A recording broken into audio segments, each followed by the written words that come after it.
উপমহাদেশের প্রাচীনতম রাজনৈতিক দল মুসলিম লীগ, সেই দল থেকে উৎপত্তি আওয়ামী মুসলিম লীগ। সেখান থেকে মুসলিম শব্দটি বাদ দিয়ে তৈরি করা হয় নতুন রাজনৈতিক দল, যার নাম আওয়ামী লীগ।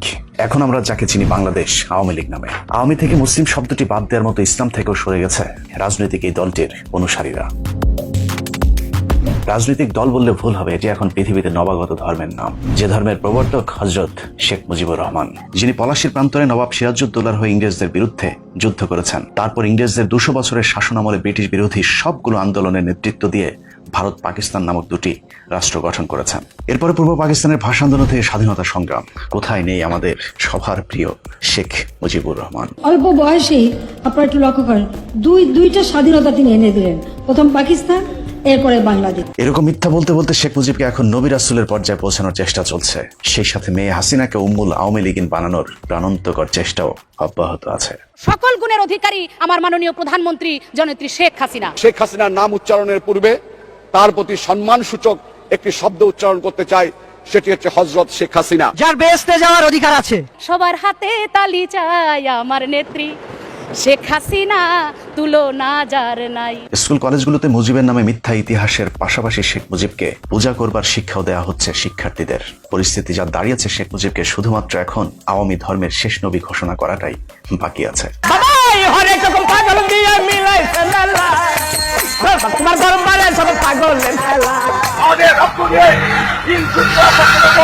আমি এখন আদরের উদ্বোধন ঘোষণা করছি।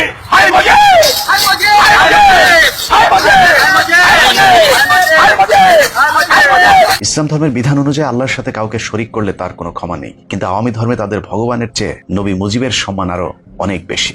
মুজিবের সাথে ন্যূনতম বেয়াদবি বরদাস্ত করা হয় না এই ধর্মটিতে। নবী মুজিবের প্রতি ভক্তি ঠিক রেখে চুরি, ছিনতাই, ধর্ষণ, ভোট ডাকাতি সবই করতে পারবেন, কিন্তু মুজিবের প্রতি কিঞ্চিত বেয়াদবি হলেই তাদেরকে ধর্মচ্যুত করা হয়, যার প্রমাণ গাজীপুর সিটি কর্পোরেশনের মেয়র জাহাঙ্গীর আলম। বঙ্গবন্ধু 30 লাখ মারেছে 63 জেলায়, 45,000 করে মরছে প্রত্যেক জেলায়। আওয়ামী ধর্ম থেকে জাহাঙ্গীরকে বহিষ্কারের কারণ তিনি বলেছিলেন, তাদের শেষ নবী শেখ মুজিব নিজের প্রয়োজনে মুক্তিযুদ্ধে 30 লাখ মানুষ মারা যাবার গাঁজাখুরি গল্প বানিয়ে গেছেন। 63 জেলায় 45,000 করে মরছে প্রত্যেক জেলায়। যুদ্ধের সময় হ্যাঁ, 7টাই উদ্ধার করে নিছে। যেমন বঙ্গবন্ধু 30 লাখ মারেছে। ঘটনা কিন্তু সত্যি, 30,000কে 30 লাখ বানিয়েছিল শেখ মুজিব। কিন্তু আগেই বলেছি, তাদের ধর্মে নবীর শানে কোনো বেয়াদবি একেবারে বরদাস্ত করা হয় না, যে কারণে হাজারো কান্নাকাটি করেও ক্ষমা মেলেনি মেয়র জাহাঙ্গীরের। আকুল আবেদন করবো মাননীয় প্রধানমন্ত্রী, উনি মানবতার মা, আল্লাহর পরে উনি আমাদের মালিক, সেজন্য আমার মায়ের কাছে আমি আবারও অনুরোধ করবো, উনি যেন পুনরায় বিবেচনা করে বহিষ্কার আদেশ দিয়েছেন সেটা যেন প্রত্যাহার করেন। আওয়ামী নবী মুজিবের মূর্তি স্থাপনের বিরুদ্ধে কথা বলার অপরাধে রাজশাহীর কাটাখালী পৌরসভার মেয়র আব্বাস আলীকে শেষ পর্যন্ত ধর্মচ্যুতির পাশাপাশি গ্রেফতারও করা হয়েছিল। এলাকায় ব্যাপক জনপ্রিয় দুবারের নির্বাচিত মেয়র আব্বাস আলীর অপরাধ, তিনি শুধু বলেছিলেন ইসলামে কারো মূর্তি বসানো হারাম।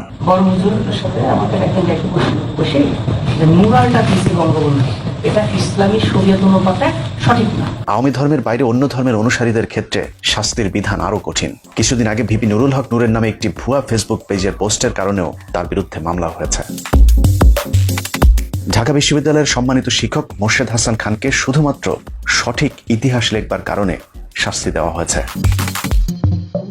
জাহাঙ্গীরনগর বিশ্ববিদ্যালয়ের ছাত্রকে তার ফেসবুকে শেখ মুজিবকে নিয়ে সমালোচনামূলক পোস্টের কারণে গ্রেফতার করা হয়। গুরুত্বপূর্ণ পরীক্ষা থাকার পরেও তাকে জামিন দেওয়া হয়নি।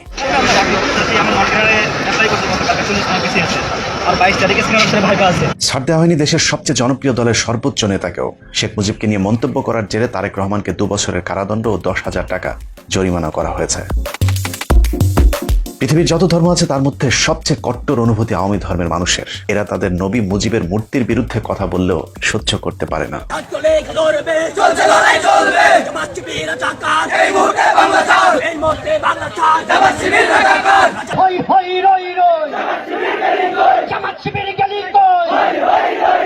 আওয়ামী লীগ তাদের নবীর ব্যাপারে চরম কট্টর হলেও অন্যান্য ব্যাপারে যথেষ্ট উদার। নবী মুজিব ও তার পরিবারের প্রতি ভক্তি রেখে আওয়ামী ধর্মের লোকেরা চাল চুরি, গম চুরি, ভোট চুরি, মানুষ খুন, ধর্ষণ, চাঁদাবাজি, টেন্ডারবাজি সবকিছুই নির্দ্বিধায় করতে পারেন। এর জন্য কোনো শাস্তির বিধান নেই, যে কারণে চুরি, ডাকাতি, ছিনতাই এসব তাদের এখন প্রধান পেশা। এমনকি ধর্ষণ করলেও তাদের বিচার হয় না। এই ধরুন ময়মনসিংহের এমপি নাজিম উদ্দিনের কথাই ধরা যাক। এক নারীকে চাকরির প্রলোভন দেখিয়ে ধর্ষণ করার অভিযোগ ওঠে শেখ মুজিবের এই উম্মতের বিরুদ্ধে। ইউটিউবে তার ভিডিও ভাইরাল হবার কারণে নাজিম উদ্দিন উল্টো সংসদে গিয়ে ক্ষোভ জানিয়েছেন, ইউটিউব কেন বন্ধ করা হচ্ছে না, কারণ এই ইউটিউবে যে তার সর্বনাশের কারণ। দরকার হলে ইউটিউব বন্ধ করে দেন। একই অভিযোগ উঠেছিল রাজশাহীর আরেক এমপি ইঞ্জিনিয়ার এনামুলের বিরুদ্ধে। দিনের পর দিন কথা হতে থাকে, একটা পর্যায়ে 2 মাস পর উনি আমাকে ভালোবাসি বলে, আমি তার কথায় মুগ্ধ হয়ে যাই, তার প্রেমে পড়ে যাই। আমাকে বলে যে আমি তোমাকে বিয়ে করব, তুমি তোমার হাজবেন্ডকে ছাইড়া দাও। আমি ওনার কথাতে বিশ্বাস করে আমার হাজবেন্ডকে ডিভোর্স করে দিই। সামনে পেছনে ধর্ষণের হুমকির আরেক ফোনালাপ ফাঁস হয় শেখ মুজিবের আরেক কট্টর সমর্থক ডাক্তার মুরাদ হাসানের। এখন তুই আসবি এখন। ওই মনে হয় যাচ্ছে চুপ থাক। আমি মিটিংয়ে বিকৃতভাবে ধর্ষণের হুমকি দেয়া এই ফোনালাপ ফাঁসের পরেও মুরাদের বিরুদ্ধে কোনো ব্যবস্থা নেয়নি, কারণ মুরাদের নবী মুজিবের প্রতি তার ভালোবাসার কোনো ঘাটতি নেই। গলা দিয়ে খাবার নামে না, শেখ রাসেল শিশুটির মুখ, ওই মুখ ভাসে। কি অপরাধ করেছিল? ঢাকা দক্ষিণের প্রভাবশালী কাউন্সিলর চিত্তরঞ্জন দাসের কথা নিশ্চয়ই মনে আছে। একজন নারী সাংবাদিককে ধর্ষণ চেষ্টার ভিডিও সোশ্যাল মিডিয়াতে ভাইরাল হয়েছিল। সেই ঘটনায় চিত্তরঞ্জনকে বহিষ্কার তো দূরের কথা, উল্টো ভুক্তভোগী নারীকেই হত্যার হুমকি দিয়েছে চিত্তরঞ্জন। আমাকে যে হুমকি দিচ্ছে। সাভারের পৌরসভার মেয়র রাজীব এলাকায় নিজেকে শেখ হাসিনার ছেলে হিসেবে পরিচয় দেন। তার বিরুদ্ধে রয়েছে এলাকায় একাধিক নারীকে ধর্ষণের অভিযোগ। এর মধ্যে এক নারীর সাথে অপকর্মের ভিডিও সামাজিক যোগাযোগ মাধ্যমে ভাইরালও হয়েছিল। রাজীব এখনো এলাকা দাপিয়ে বেড়াচ্ছেন। তার বিরুদ্ধে এলাকার সাংবাদিকদেরও চুপ থাকতে হয়, কারণ এর আগে বিভিন্ন সাংবাদিকদের হুমকি দিয়ে এলাকায় নিজের একক আধিপত্য বিস্তার করেছেন রাজীব। আমি পত্রিকা চালাইছি কিছু, এটাকে তুমি জানো? না ভাই, এটা আমি জানি না। কবে এটা সাবার বিশাল কবে কার কাছ থেকে নিচ্ছ তুমি? সাবার আসতে ভাই ভিসা লাগে নাকি? পুতুর পুতুর সুদানি বাদ দাও। উপজেলা পরিষদে কিন্তু মঞ্জুরুল আলম রাজীব বয়ে থাকে, এটা এত বেশি বাড়াবাড়ি করো না। এত কিছুর পরও তার বিরুদ্ধে কোনো ব্যবস্থা নেওয়া হয়নি, কারণ রাজীবের আওয়ামী নবীর প্রতি চেতনা কঠিন রূপে দণ্ডায়মান।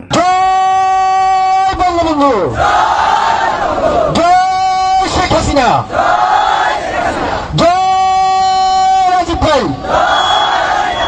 আওয়ামী লীগ নেত্রী হেলেনা জাহাঙ্গীরকে মাদক, মানি লন্ডারিং, অবৈধ বৈদেশিক মুদ্রা রাখা সহ গুরুতর 4 অভিযোগে গ্রেফতার করা হলেও শেষ পর্যন্ত জামিন দেওয়া হয়েছে, কারণ তিনি তাদের নবীর সাথে কোনো ধরনের বেয়াদবি করেননি। আমি মনে করি আওয়ামী লীগ একটা ছাতা আমব্রেলা। আওয়ামী লীগের নেতা কর্মীরা যারা আছেন সবাইকে ভালোবাসবে, সেই ভালোবাসা পাওয়ার জন্য আমি আপনাদের কমিটিতে আসছি, আমি রাজনীতিতে আসছি। এভাবে আওয়ামী নবীর প্রতি যথাযোগ্য সম্মান দেখিয়ে নারী কেলেঙ্কারির পাশাপাশি দুর্নীতি, অনিয়ম, ভোট চুরি, খুন, ছিনতাই, টেন্ডারবাজি, ব্যাংক ডাকাতি, অর্থ পাচার সহ সব ধরনের অপকর্ম চালিয়ে যাচ্ছে শেখ মুজিবের উম্মতেরা। টেন্ডারবাজি, চাঁদাবাজি, বৈধ অস্ত্র দিয়ে অবৈধ কর্মকাণ্ড পরিচালনার সুনির্দিষ্ট অভিযোগের ভিত্তিতে গোলাম কিবরিয়া ওরফে জিকে শামীমকে রাজধানীর নিকেতন থেকে গ্রেফতার করেছে র্যাব। যুবলীগের ঢাকা মহানগর দক্ষিণের সভাপতি পদ পাওয়ার পর জড়িয়ে পড়েন অবৈধ ক্যাসিনো ব্যবসায়। যুবলীগ নেতা খালিদ মাহমুদ ভুইয়া, জিকে শামীম সহ অন্যান্যদের জিজ্ঞাসাবাদে নাম আসে ইসমাইল হোসেন চৌধুরী সম্রাটের। যে অভিযান চলছে এটা হয়তো ক্যাসিনো দিয়ে শুরু হয়েছে। আপনি যতই সরকারের ঘনিষ্ঠ হন না কেন, সেগুলো কাউকে ছাড় দেওয়া হবে। টিভি টকশোতে গিয়ে দুর্নীতির বিরুদ্ধে গলা চড়াতেন,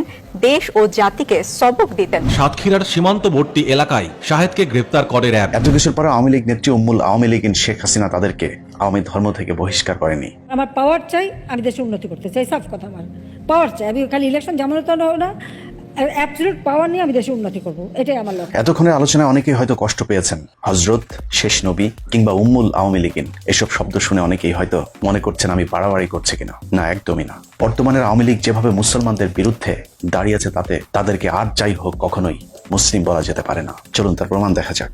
বাংলাদেশের ভাগ্য আকাশে উত্তর গগনে কালো মেঘ জমা হয়েছে, ঝড়ের পূর্বাভাস লক্ষ্য করছি। সুতরাং আপনারা কি কাপুরুষের মতো কাফের মুশরিকদের গোলামি করে মরতে চান? মূর্তি তৈরি করা, এর নাম শুনলে আমরা বুঝি এটা শিরিক। যদিও আজ অনেকেই ভাস্কর্য নাম দিচ্ছেন, আল্লাহর কসম ভাস্কর্য আর শিরিক মূর্তি জিনিস একই। গোটা উম্মতে মুসলিমা ঐক্যবদ্ধ হও নবীর প্রেমে। তুমি ভণ্ড, জনগণের অধিকার মেরে তুমি নেতা হয়েছো, কথা বলেন ঠিক কিনা?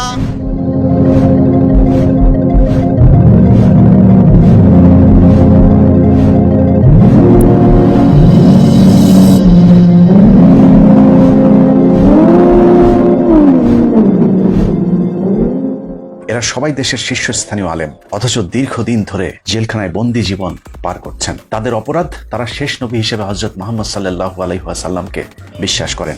শেখ মুজিবকে তারা শ্রদ্ধা করলেও শেষ নবী হিসেবে মানেন না, যে কারণে দেশের বিভিন্ন স্থানে শেখ মুজিবের মূর্তি স্থাপনকে কেন্দ্র করে মূর্তি বিরোধী বক্তব্য রেখেছিলেন। এর পরপরই দেশে শুরু হয় গণহারে আলেমদেরকে গ্রেফতার। আমার নবীর আদর্শ ছিল নিজের বাবার মূর্তি করা নয়, নিজের বাবার মূর্তি ভাঙা। মন্ত্রিত্বের চেয়ার এটা কোনো আপনার বাপ দাদার কেনা সম্পদ নয়, এটা দেশের মানুষের অবদান। মাওলানা মামুনুল হক সোনারগাঁয়ের একটি রিসোর্টে তার দ্বিতীয় স্ত্রীকে নিয়ে একান্ত সময় কাটাতে গিয়ে আওয়ামী ধর্মের অনুসারীদের হাতে হেনস্থার শিকার হন। শুধু তাই নয়, ওই ঘটনাকে কেন্দ্র করে গ্রেফতার করা হয় মামুনুল হককে। এখন পর্যন্ত তিনি জেলখানায় বন্দী আছেন। কিছুক্ষণের জন্য ধরে নিলাম মামুনুল হক কোনো নারীর সাথে অবৈধ শারীরিক সম্পর্কে লিপ্ত হয়েছিলেন, সেজন্যই তাকে শাস্তি দেওয়া হয়েছে। কিন্তু তাই যদি হয়, তাহলে নাজিমুদ্দিন, এনামুল কিংবা ডাক্তার মুরাদকে শাস্তি দেওয়া হয়নি কেন? এর কারণ একটাই, মামুনুল হক আওয়ামী লীগের শেষ নবী হযরত শেখ মুজিবের মূর্তির বিরুদ্ধে প্রতিবাদ করেছিলেন। যদি আপনি আপনার বাবার মূর্তি নির্মাণ করেন, আমরা কথা বলতে বাধ্য হব আপনি মুহাম্মদ আরবির উত্তরসূরি নন, আপনি আবু জাহলের প্রেতাত্মা। মামুনুল হকের মতো যেসব আলেমরা প্রকাশ্যে মুজিবের মূর্তির বিরোধিতা করেছিলেন, তাদের প্রায় সকলেই এখন জেলে বন্দী আছেন। শেখ মুজিবের মূর্তির বিরোধিতা করায় আলেমের মাথায় টুপি পরিয়ে শেখ মুজিবকে কামড়ে ধরার কার্টুন প্রকাশ করেছিল আওয়ামী মদতপুষ্ট ভুইফোর সংগঠন মুক্তিযুদ্ধ মঞ্চ। আওয়ামী লীগের এরকম আরো অনেক ভয়ঙ্কর ইসলাম বিরোধী কার্যকলাপের উদাহরণ রয়েছে। রাজীবের সেই আলোচিত ব্লগ থাপা বাবার কথা নিশ্চয়ই আপনাদের মনে আছে, যেখানে ব্লগার রাজীবের লেখালেখির মূল বিষয় ছিল হযরত মুহাম্মদ সাল্লাল্লাহু আলাইহি ওয়াসাল্লামকে নিয়ে কটাক্ষ করা। তিনি সেখানে মুহাম্মদ সাল্লাল্লাহু আলাইহি ওয়াসাল্লামকে মহা আম্মক এবং বিকৃত যৌনাচারী হিসেবে উল্লেখ করেছেন।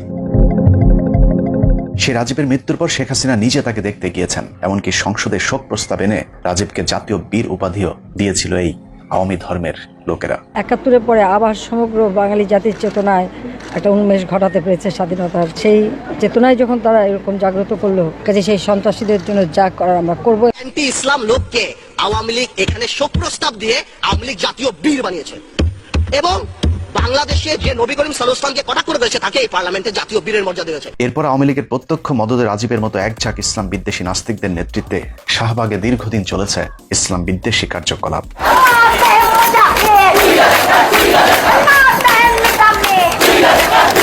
মাসের পর মাস একদিকে ঢাকা বিশ্ববিদ্যালয়, অন্যদিকে পিজি হাসপাতাল, আরেকদিকে ঢাকা মেডিকেলের মতো রাজধানীর গুরুত্বপূর্ণ রাস্তা আটকে এমন মাতলামো চলতে থাকলো, মাত্র এক রাতের জন্য হেফাজতে ইসলামকে মতিঝিলে বসতে দেয়নি উম্মুল আওয়ামী লীগিন শেখ হাসিনা।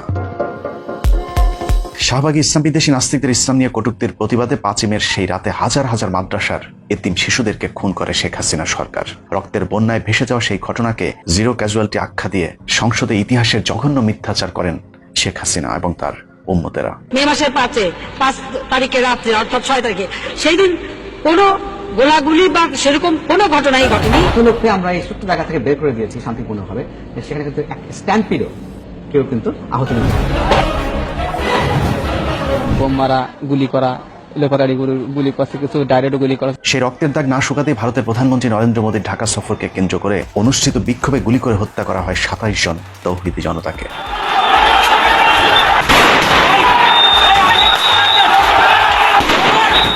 সারা দেশে শেখ হাসিনার পুলিশ ও আওয়ামী লীগ, ছাত্রলীগ এক হয়ে মুসলমানদের বিরুদ্ধে নেমেছিল সেই বিক্ষোভে।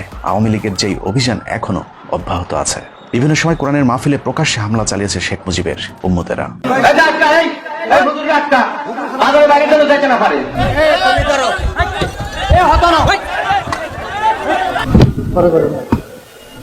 গরম করে এলাম বান্ধি বাচ্চা একদম পিঠা এখানকার বলা ঠিক করে এলাম। হ্যাঁ, মারানির বলা রাষ্ট্রবিরোধী কথা একদম পিঠাই বলে গেলাম। 10 বছর হয়ে যাচ্ছে, এখন পর্যন্ত উদ্যোগ নেওয়া হয়নি প্রাথমিক ও গণশিক্ষা প্রতিমন্ত্রী। না ভালো কথা বলছি, ভালো আমি শেষ করি। আরাফের 179 নম্বর আয়াত থেকে কথা বলছি। 121 নম্বর আয়াত করতে এত কিচ্ছা কাহিনী বলেন আছে। তাহলে নেন, আপনি আলোচনা করেন, সমস্যা নেই। আসসালামু আলাইকুম। এটা করে বন্ধ করে দিয়েছে। আমি এত সেটা বলি, কথা বলতে পারবে না। আপনি হতে পারেন নেতা, কিন্তু কোরআনের চাইতে আপনার সম্মান বেশি না। পৃথিবীতে মানুষের বড্ড অভাব। এগুলো খালি চোখে আপনারা যা দেখেন এগুলো মানুষ না, এগুলো জনসংখ্যা। দেশের তুমুল জনপ্রিয় আলেম মিজানুর রহমান আজহারীকে এক রাতের নোটিশে দেশ ছাড়তে বাধ্য করে রাতের ভোটের জনক উম্মুল আওয়ামী লীগিন শেখ হাসিনা। চরম ইসলাম বিদ্বেষী দলটি এখন সরাসরি ইসলামের বিরুদ্ধে অবস্থান নিয়েছে। প্রকৃত ইসলামের পক্ষে যারা কথা বলে, তাদের কথা শুনলেই তাদের মধ্যে এক ধরনের অস্থিরতা কাজ করে, যে কারণে জুমার খুতবা পর্যন্ত নিয়ন্ত্রণ করতে হয়েছে সরকারকে। দেশের বেশিরভাগ মসজিদে এখন জুমার নামাজের সময় আওয়ামী লীগ নেতাদের বক্তৃতা দেওয়ার জন্য ইমাম সাহেবকে বিশেষ সময় দিতে হয়, যেখানে আল্লাহ রাসূলের কথা বাদ দিয়ে শেখ মুজিবের বন্দনা শোনানো হয়। মুসল্লিদের। এক যুবলীগের ক্যাডার হুজুর কইছে আমাদের প্রধানমন্ত্রীর নাম ধরে দোয়া করা লাগবে, ভয়ে ঠেলায় রব্বানা আতিনা ফিদ দুনিয়া হাসিনা ওয়া ফিল আখিরাতি হাসিনা, সবাইকে আল্লাহুম্মা আমিন ফেলায় অনেক সময় জবরজের হইয়া যায়। শুধু বাংলাদেশ নয়, ক্ষমতায় টিকে থাকতে ভারতের মুসলমানদের বিরুদ্ধে অবস্থান নিয়েছে আওয়ামী জাহিলিয়াত নামের এই দলটি। কাশ্মীরে যখন মুসলমানদের উপর হামলা হয়েছিল তখন আওয়ামী শেষ নবী মুজিবের উম্মতেরা মুসলমানদের বিরুদ্ধে অবস্থান নিয়েছিল। হাসিনার পুলিশ প্রধান প্রকাশ্যে হুমকি দিয়েছিল কাশ্মীরি মুসলমানদের পক্ষে কথা বললে পরিণতি হবে ভয়াবহ। যেটি আমার দেশের বিষয় নয়, সেই বিষয় নিয়ে যে অনাকাঙ্ক্ষিতভাবে অযাচিতভাবে আমার দেশের কোনো ঝামেলা করার চেষ্টা করেন, অবশ্যই তাদেরকে কঠোর আইনি ব্যবস্থার মুখোমুখি হতে হবে। সবশেষ ভারতের রাসূল সাল্লাল্লাহু আলাইহি সাল্লামকে নিয়ে কটূক্তির ঘটনায় সারা বিশ্ব যখন তোলপাড়, তখন আওয়ামী লীগ মুসলমানদের বিরুদ্ধেই অবস্থান নিয়েছে। মুজিব কন্যা হাসিনা বলেছেন, কারো উস্কানিতে রাস্তায় নামলে আমছালা দুটোই হারাবে। অবৈধ তথ্যমন্ত্রী হাসান মাহমুদ বলেছেন, ভারতের বিরুদ্ধে কোনো নেতিবাচক সংবাদ প্রকাশ করা যাবে না।